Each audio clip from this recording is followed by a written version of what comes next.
இந்த பதிவை கேட்டுக்கொண்டிருக்கும் நல்ல உள்ளங்களுக்கு உங்கள் சாமிநாதன் ஜோதிடரின் அன்பான வணக்கங்கள். இன்றைக்கு நம்ம யூடியூப் சேனல்ல தீராத நோய் தீர செவ்வாய்க்கிழமைகளில் முருகப்பெருமானுக்கு உண்டான மிக முக்கியமான பரிகாரத்தை பத்தி தான் இந்த பதிவின் மூலம் தெரிந்து கொள்ள போகின்றோம் மக்களே.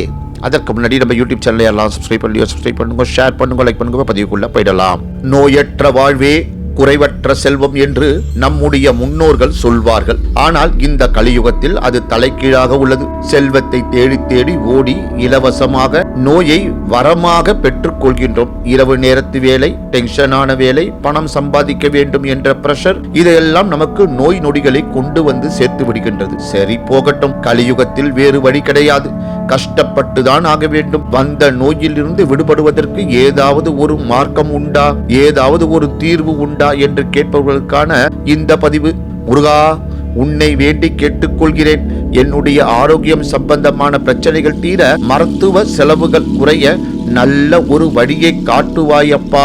செவ்வாய்க்கிழமை வீட்டு பக்கத்தில் இருக்கும் முருகன் கோவிலுக்கு செல்லுங்கள். ஒரு முழு பூசணிக்காயை வாங்கி கொண்டு செல்லுங்கள். அந்த முருகன் கோவிலில் முதலில் மண் அகல் விளக்கில் நல்லெண்ணெய் தீபம் போட்டு விடுங்கள். பிறகு அந்த பூசணிக்காயை மடியில் வைத்துக் கொண்டு அந்த முருகன் கோவிலே ஏதாவது ஒரு இடத்தில் அமர்ந்து ஸ்கந்த சஷ்டி கவசத்தை முழுமையாக படியுங்கள். முருகனை மனதார பிரார்த்தனை செய்து நோய் நொடி விலக வேண்டும் என்று வேண்டிக் கொள்ளுங்கள்.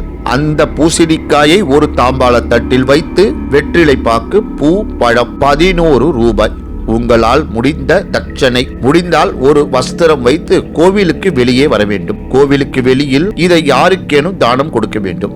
இப்படி செவ்வாய்க்கிழமை பூசணிக்காயை முருகன் கோவிலில் வைத்து வழிபாடு செய்துவிட்டு தானம் கொடுத்தால் உங்கள் கர்ம வினைகள் நீங்கி நோய் நொடி பிரச்சனைகள் விலகும் என்பது நம்பிக்கை.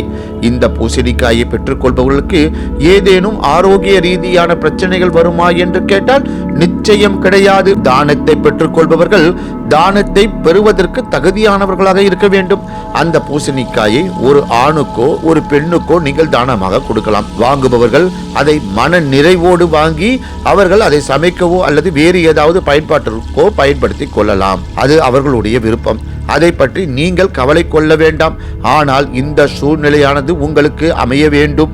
அந்த பூசணிக்காய் தானம் பெறுவதற்கு ஒருவர் கிடைக்க வேண்டும். அப்படி கிடைத்துவிட்டால் உங்கள் கர்மா தீர்ந்தது, நீங்கள் பிரச்சனையில் இருந்து விடுபட்டு விட்டீர்கள் என்று அர்த்தம். இந்த ஆன்மீகம் சார்ந்த பதிவை நம்பியவர்கள் பின்பற்றி பாருங்கள். நிச்சயமாக நீண்ட நாள் நோய்வாய் பிரச்சனை நீங்கும். நீண்ட நாட்களாக மருந்து மாத்திரை சாப்பிட்டு குணமடையாத நோய் தீர ஏதாவது ஒரு ரூபத்தில் வழி கிடைக்கும். வீண் விரைய மருத்துவ செலவுகள் குறையும், ஆரோக்கியம் பெருகும். குறைஞ்சபட்சம் நீங்கள் மருந்து சாப்பிடக்கூடிய அளவையாவது குறைக்கலாம். அந்த டோசேஜ் குறைந்தால் கூட நமக்கு சந்தோஷம் தானே. இந்த பரிகாரத்தை செய்வதன் மூலம் சிறு நன்மை நடந்தால் கூட அது பெரிய அளவில் நமக்கு சந்தோஷத்தை கொடுக்க போகின்றது. ஆகவே உங்களுக்கு தெரிந்தவர்களுக்கும் இந்த பரிகாரத்தை பரிந்துரை செய்யுங்கள்.